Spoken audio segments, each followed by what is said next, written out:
My very essence begins to wane. Sweet, sweet agony.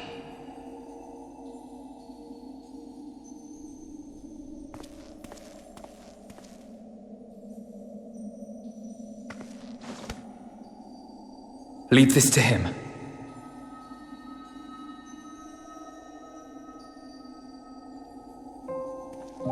Come to deal the coup de grace.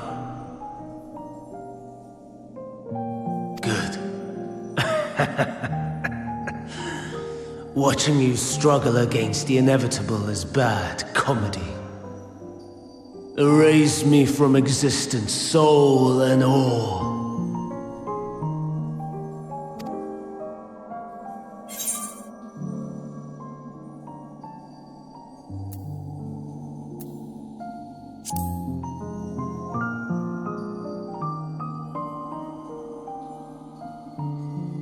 How would you know that name?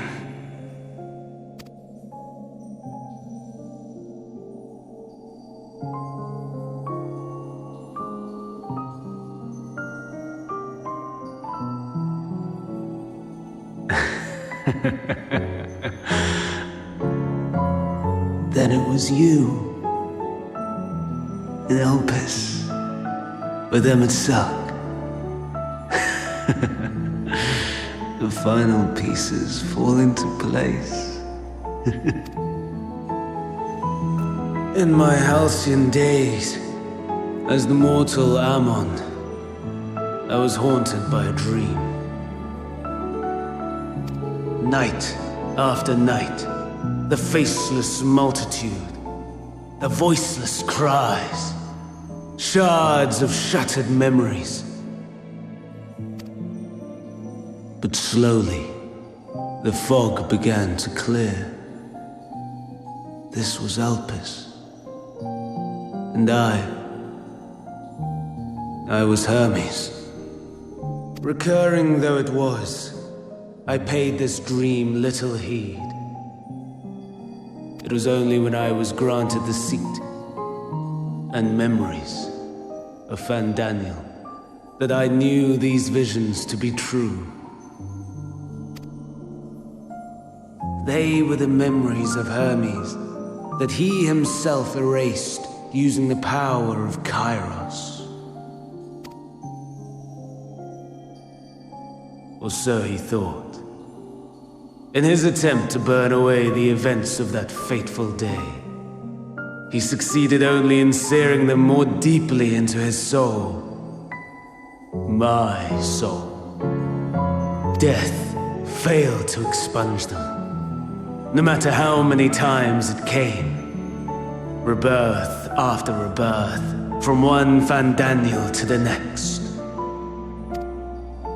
I wonder, is MSQ adrift somewhere in this ethereal sea? In defeat, finally remembering your time together in Elpis? How it must gall him to be entrusted with knowledge of the final days, only to be rendered powerless to act upon it. So many lifetimes dedicated to restoring his beloved Amarok in blissful ignorance. Oh, folly! But make no mistake. My life as Hermes is not the reason I invited the world's end. I have lived. I have struggled. I have dredged the very depths of despair. And in the detritus of existence, I found the truth. I served a great ruler, powerful beyond measure. The world, his dominion. Yet even he and his vast empire were destined to fall, to become one with oblivion. At the end of life's journey lies only death. So I ask you, Why live at all? We betray. We torment. We murder. We are wicked, spiteful creatures, without exception. If life is so sacred, so precious, why fill it with such misery? Man wallows in a hell of his own making without purpose or meaning. To live is to suffer, and I would end that suffering by my own hand. It matters not if it flies in the face of all believed right and just. Death is the only solution!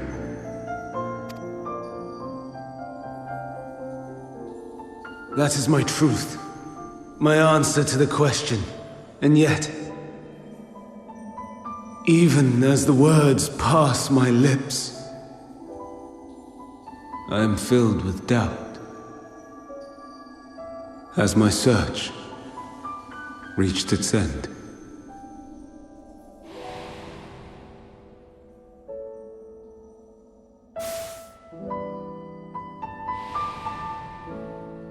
Was this the only way?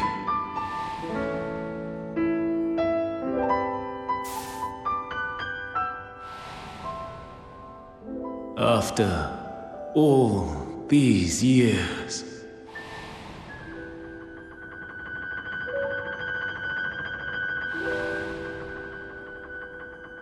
Is this the answer I was hoping for?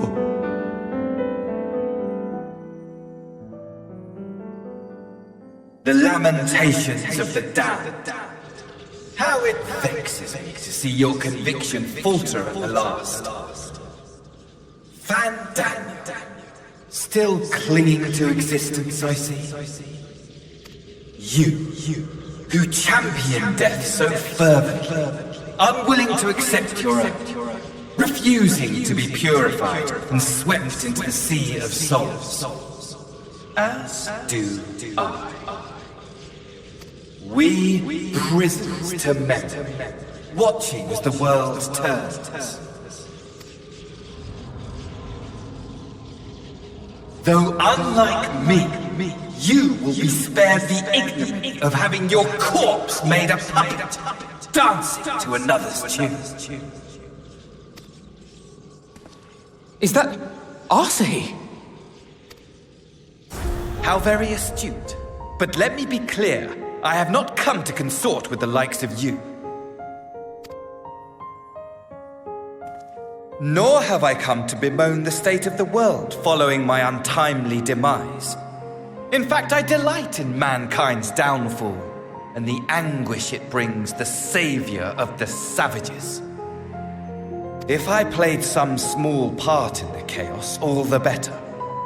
Not that I was in any position to resist. But to be made accomplice to the betrayal of Lord Xenos. I would die 1,000 deaths to exact my vengeance.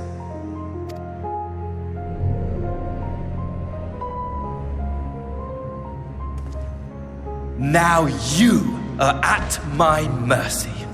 I shall drag us both into oblivion, and you will never see the fulfillment of your magnum opus. Even should you be reborn, your desperate search for answers must start again.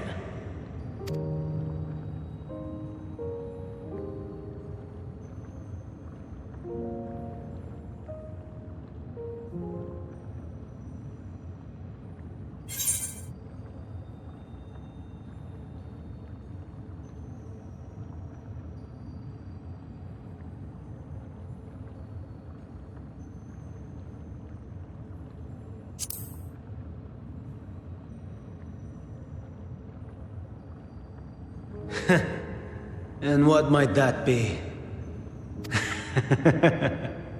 My wish is all but granted. To die and take you all with me.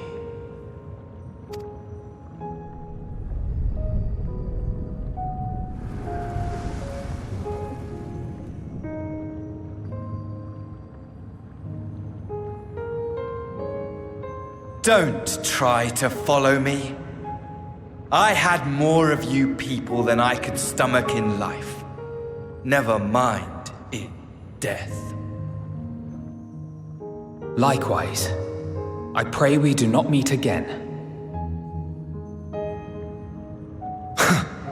You had better hope not.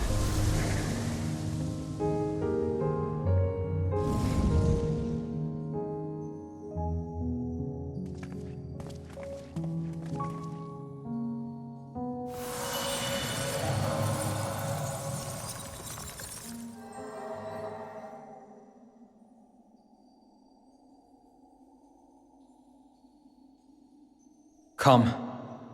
Hydaelyn is waiting.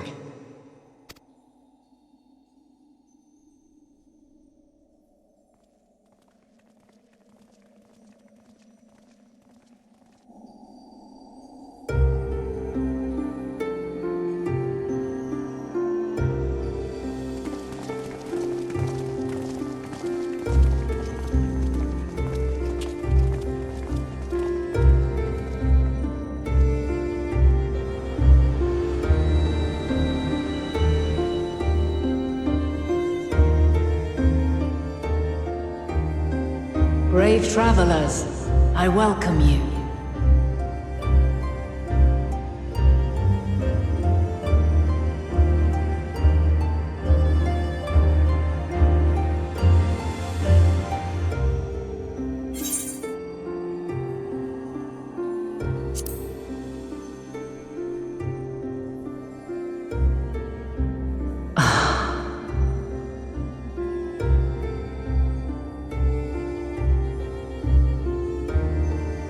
I see. Thou didst journey under Elpis. And now, the rivers of time converge.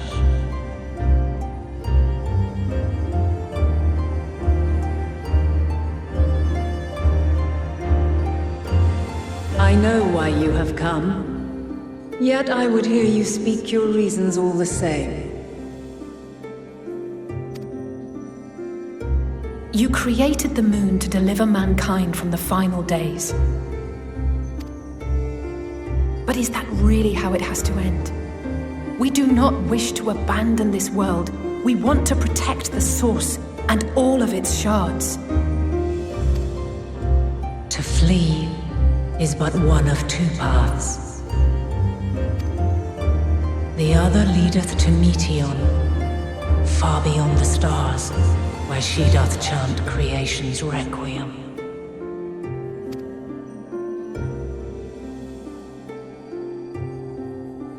Her domain is formed of dynamis, pure, absolute, where emotion and memory govern all. Ether will avail you naught.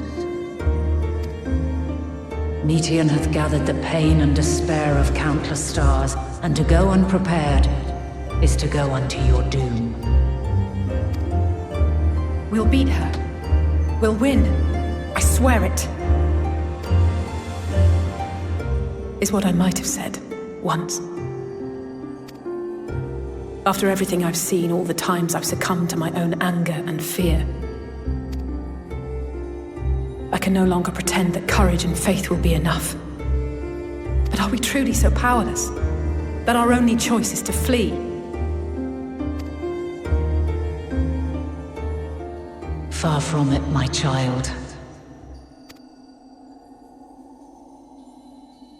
Long ago, the inhabitants of myriad stars, many more prosperous than Atheris, sought to free their worlds from life's woes.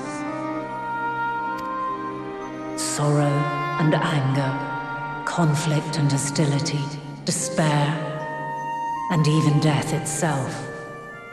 But as Meteon reported, every attempt ended in failure. Darkness abideth within every living being and can never be cast out. Neither reason nor faith can challenge this immutable truth. To live is to suffer, and in suffering, find strength and purpose and hope? As you have done so many times before.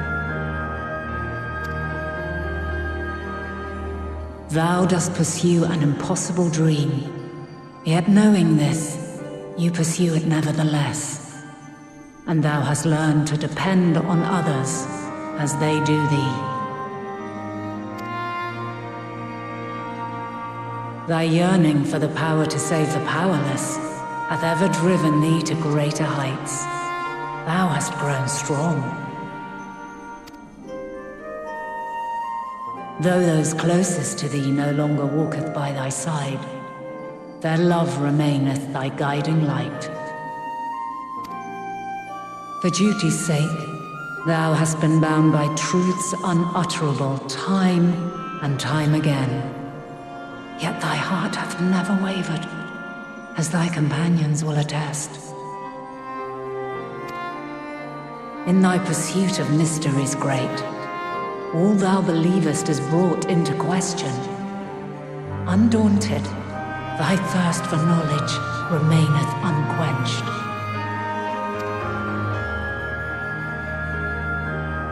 The fires of hatred that once burned in thy heart burneth no more.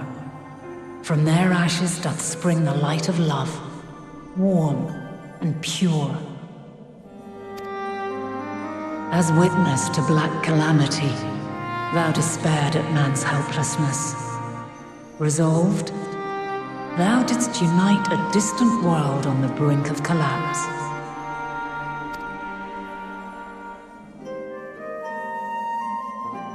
And thou, my champion, when all did seem lost, thou never abandoned hope. For every trial and every foe that did bar thy way, thou hast proven equal to the challenge, drawing courage from the many bonds forged on thy journey. You have all known despair, and though the end approacheth, you walk on, heads held high. Therein lieth your power. The strength to silence the song of oblivion.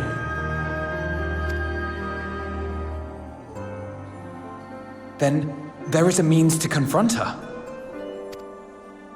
Yes, if you should prove yourselves worthy. Hark!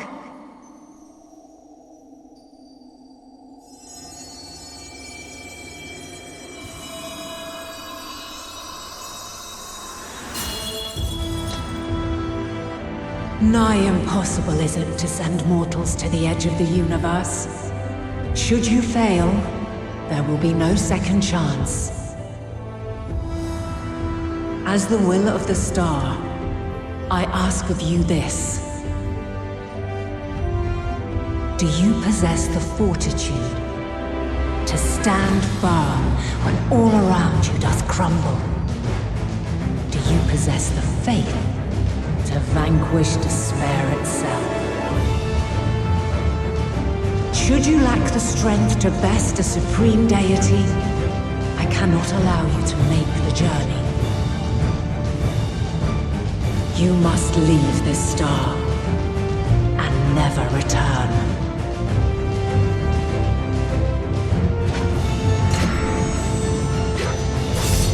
Prepare yourselves.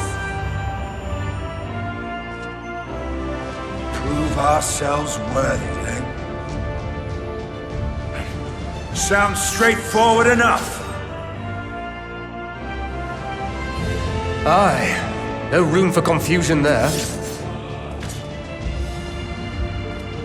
In any case, we've come too far to back down now. I am of the same mind. What power I have, I shall bring to bear. The three of you seem to be forgetting who we're up against. It's not every day we battle a divine being of untold power. Well, not quite every day. Do try not to get underfoot. Needless to say, there'll be no margin for error. Let us hold nothing back. For the people of this world and those beyond the rift.